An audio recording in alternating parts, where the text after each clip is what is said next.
Hello friends, welcome back to our channel MRS.MALASUNDAR. இப்போ time பார்த்தீங்கன்னா morning 6 o'clock ஆகுது. ஒரு பட்டர்ஃப்ளை பார்த்தீங்கன்னா வீட்டுக்குள்ளவே சுற்றி சுற்றி பறந்துட்டுருக்கு. வெளியில் போகிறதுக்கு வழி இல்லாமல் வீட்டுக்குள்ளவே பார்த்தீங்கன்னா செவுத்துலலாம் முட்டிட்டு இருந்தது. அதனால் அதை கையிலேயே பிடிச்சி எடுத்துகிட்டு போனோம் வெளியில் விடலான்னு சொல்லி. அதுவே என் கையிலேருந்து பார்த்தீங்கன்னா பறந்து போயிட்டு சமையல் ரூம் டோர் மேலே உட்காந்துருச்சு.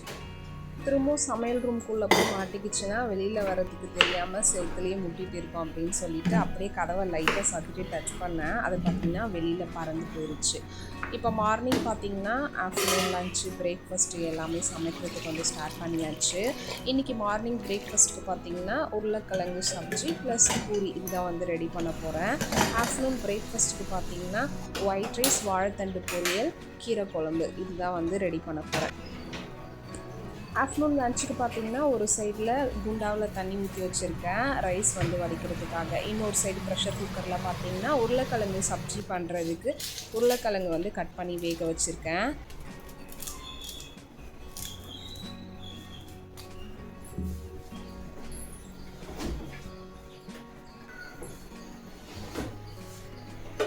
குழம்பு பண்ணுறதுக்கு தேவையான வெங்காயம், தக்காளி இது எல்லாமே ஃபஸ்ட்டு ரெடி பண்ணிவிட்டு அதுக்கப்புறம் குக் பண்ணுறதுக்கு அப்படியே வந்து ஸ்டார்ட் பண்ணிடலாம். நைட்டே பார்த்திங்கன்னா வாழைத்தண்டு வந்து க்ளீன் பண்ணி எடுத்து வச்சாச்சு. வாழைத்தண்டெல்லாம் நாளைக்கு சமைக்கிறோன்னா முன்னாடி நாள் நைட்டே வந்து க்ளீன் பண்ணி வச்சா தான், இல்லைனா மார்னிங் எழுந்து சமைக்கிறதுக்கு வந்து ரொம்பவும் லேட் ஆயிரும்.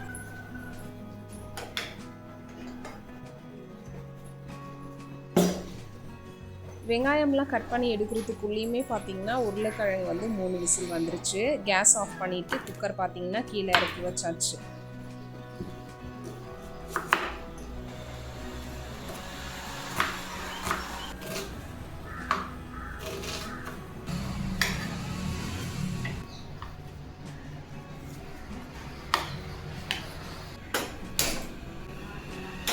குழம்பு பண்ணுறதுக்கு தேவையான வெங்காயம், தக்காளி எல்லாமே கட் பண்ணி எடுத்துகிட்டு சப்ஜி பண்ணுறதுக்கு பார்த்திங்கன்னா ஒரு கடாயில் ஒரு 2 டீஸ்பூன் கிட்ட கடலெண்ணெய் ஆட் பண்ணியிருக்கேன். எண்ணெய் நல்லா காஞ்சதும் கடுகு 1/4 டீஸ்பூன் ஆட் பண்ணிக்கிறேன்.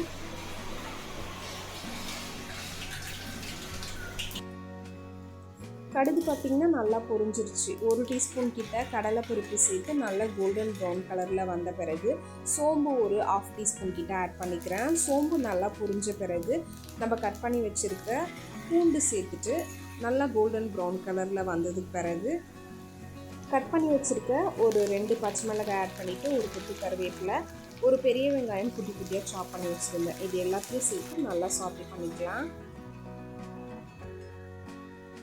இந்த சைடில் பார்த்திங்கன்னா சாப்பாடு வடிக்கிறதுக்காக வச்சுருந்த தண்ணியுமே நல்லா கொதிச்சு வந்துருச்சு. அரிசியை நல்லா வாஷ் பண்ணிவிட்டு அதில் போட்டாச்சு.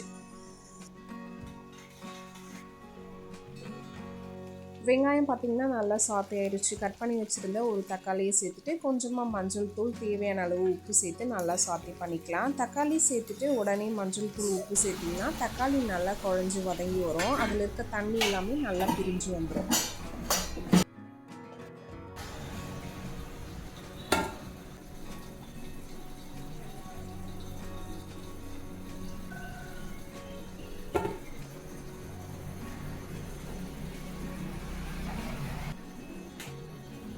உருளைக்கிழங்குல இருந்த தோல் எல்லாமே எடுத்துகிட்டு அதை ஸ்மாஷர் வச்சு நல்லா மசிச்சு எடுத்துட்டேன்.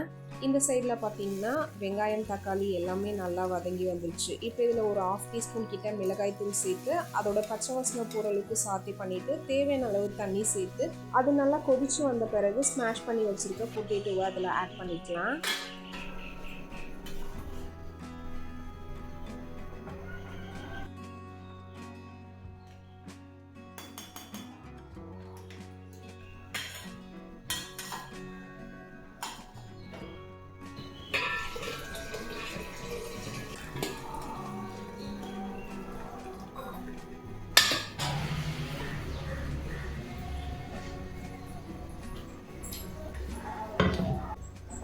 தண்டு பொரியல் பண்ணுறதுக்கு கட் பண்ணி வச்சுருக்க வாழைத்தண்டை குக்கரில் சேர்த்துட்டு தேவையான அளவு உப்பு, கொஞ்சமாக தண்ணி ஆட் பண்ணி ஒரு 5 விசில் கிட்ட விட்டு எடுத்துக்கிறேன்.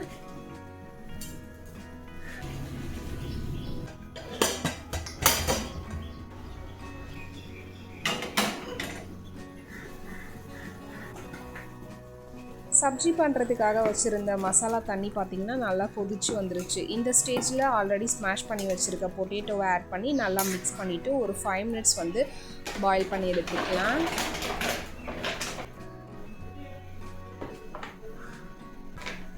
பூரி பண்ணுறதுக்கு மாவு பார்த்திங்கன்னா ஒரு ஸ்கூப் மைதா மாவு, ஒரு ஸ்கூப் கோதுமை மாவு இப்படி தான் வந்து நான் ஆட் பண்ணி எப்போவுமே பூரி ரெடி பண்ணுவேன். தேவையான அளவு சால்ட்டு, கொஞ்சமாக எண்ணெய் ஆட் பண்ணி ஃபஸ்ட்டு இது எல்லாத்தையும் நல்லா மிக்ஸ் பண்ணிவிட்டு அதுக்கப்புறம் கொஞ்சம் கொஞ்சமாக தண்ணி சேர்த்து நல்லா பிசைஞ்சு எடுத்துக்கலாம். அதே மாதிரி சப்பாத்தி பண்ணுறதுக்கு மாவு பார்த்திங்கன்னா நல்லா சாஃப்டாக பிணைஞ்சு எடுப்போம். அந்த மாதிரி இல்லாமல் பூரி பண்ணுறதுக்கு கொஞ்சம் கெட்டிமாக இருந்தால் தான் பூரி நல்லா உப்பி வரும்.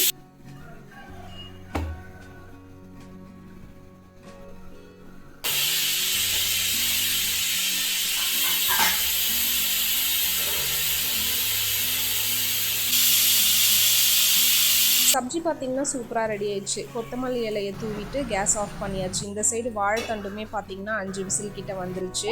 அதை இறக்கிட்டு அதே பர்னரில் ஒரு கடாய் வச்சு பூரி பண்ணுறதுக்கு எண்ணெய் வந்து சூடு பண்ணிக்கிறேன். தண்டு பொரியல் பண்ணுறதுக்கு மிக்ஸி ஜாரில் காய்ந்த மிளகாய் ஒரு 3 உடச்சி சேர்த்துக்கிட்டேன். ஒரு 8 பல் கிட்ட தோல் உரிக்காத பூண்டு, ஒரு 3 கைப்பிடி அளவு வறுத்த வேர்க்கடலை இது எல்லாத்தையும் சேர்த்து கொஞ்சம் கொரகொரப்பாக அரைச்சி எடுத்துக்கலாம்.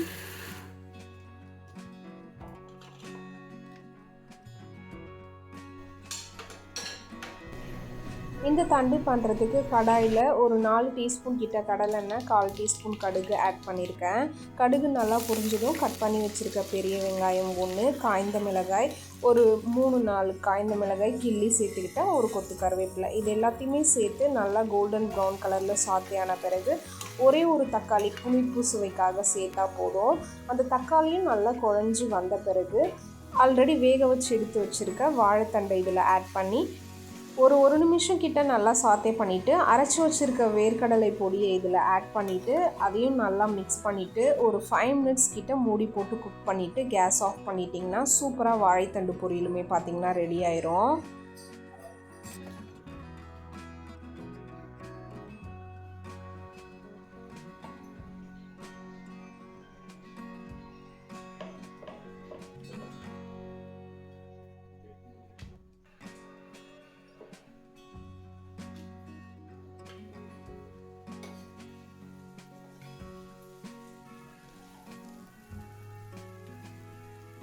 வாழைத்தண்டு பொரியல் பார்த்திங்கன்னா சூப்பராக ரெடி ஆயிடுச்சு. கொத்தமல்லி இலையை தூவிட்டு கேஸ் ஆஃப் பண்ணியாச்சு.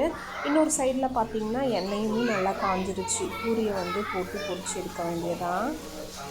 தேஜோலாம் குட்டி பிள்ளையாக இருக்கும்போது பார்த்திங்கன்னா பூரிக்கு ஒவ்வொரு டைம் ஒவ்வொரு கிரேவி வந்து ரெடி பண்ணுவேன். Paneer butter masala, chana with potato இது ரெண்டையும் சேர்த்து ஒரு கிரேவி இந்த மாதிரி டிஃப்ரெண்ட்டாக வந்து ரெடி பண்ணுவேன்.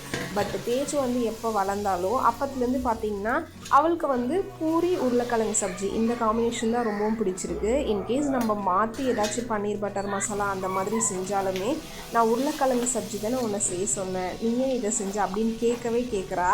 அதனால் மேக்ஸிமம் இப்போ பார்த்திங்கன்னா பூரி வித் உருளைக்கிழங்கு சப்ஜி தான் ஓடிட்டு இருக்கே. உங்கள் வீட்டில் இருக்க குட்டி பசங்கள்லாம் என்னென்ன டிஷ்ஷு இந்த மாதிரி ரிப்பீட்டடாக கேட்டுகிட்டே இருக்காங்க அப்படிங்கிறத மறக்காமல் கமெண்டில் சொல்லுங்கள்.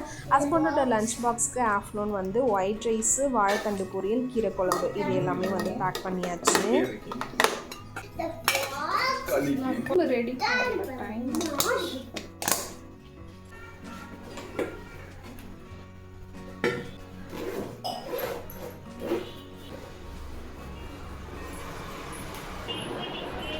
இதுக்கு முன்னாடி நாள் வீடியோலேயே பார்த்தீங்கன்னா தேருக்கு போயிருந்தேன். தேரில் வந்து நான் என்னென்ன திங்ஸ்லாம் வாங்கியிருந்தேன் அப்படிங்கிறத நெக்ஸ்ட் வீடியோவில் வந்து ஷேர் பண்ணுறேன் அப்படின்னு சொல்லியிருப்பேன்.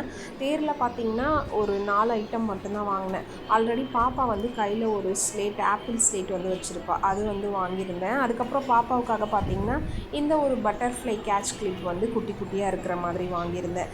இது மாதிரி பார்த்தீங்கன்னா நானுமே குட்டி பிள்ளையாக இருக்கும்போது என்னோடய அம்மா வந்து எனக்கு வாங்கி தந்துருந்தாங்க. அதில் செட் ஆஃப் 12 வந்து வரும். இதில் வந்து 10 தான் இருக்குது. அதுக்கப்புறம் எனக்காக பார்த்தீங்கன்னா ஃப்ளவர் ஷேப்பில் இருக்கக்கூடிய இந்த ஒரு கேட்ச் கிளிப் வந்து வாங்கியிருந்தேன் க்ரீன் கலரு.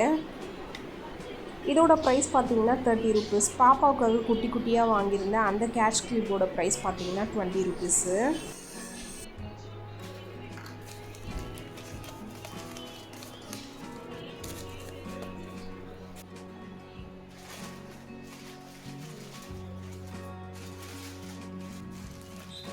ஃபைனலாக பார்த்தீங்கன்னா இந்த ஒரு இரும்பு கடாய் வந்து வாங்கிட்டு வந்திருந்தேன். இதோட கெப்பாசிட்டி பார்த்தீங்கன்னா 3 லிட்டரு. இதோட ப்ரைஸ் பார்த்தீங்கன்னா 200 ருபீஸ் சொன்னாங்க. நான் பார்த்தீங்கன்னா 150 ருபீஸ்க்கு பார்கெயின் பண்ணியிருந்தேன். அவங்க லாஸ்ட் ப்ரைஸாக பார்த்தீங்கன்னா 180 ருபீஸ் சொன்னாங்க. 180 ருபீஸ் கொடுத்து வாங்கிட்டு வந்தாச்சு. கடாயுமே பார்த்தீங்கன்னா ப்ரைஸுக்கு ஏற்ற குவாலிட்டியில் ரொம்பவும் சூப்பராக இருக்குது. இவ்வளோ தான் ஃப்ரெண்ட்ஸ், இந்த வீடியோவை இதோட நான் முடிச்சுக்கிறேன். நான் தேர் திருவிழாவிலேருந்து இந்த திங்ஸ்லாம் மட்டும்தான் வாங்கிட்டு வந்திருந்தேன். இதோட நெக்ஸ்ட் vlogல பார்க்கலாம். பாய் பாய்.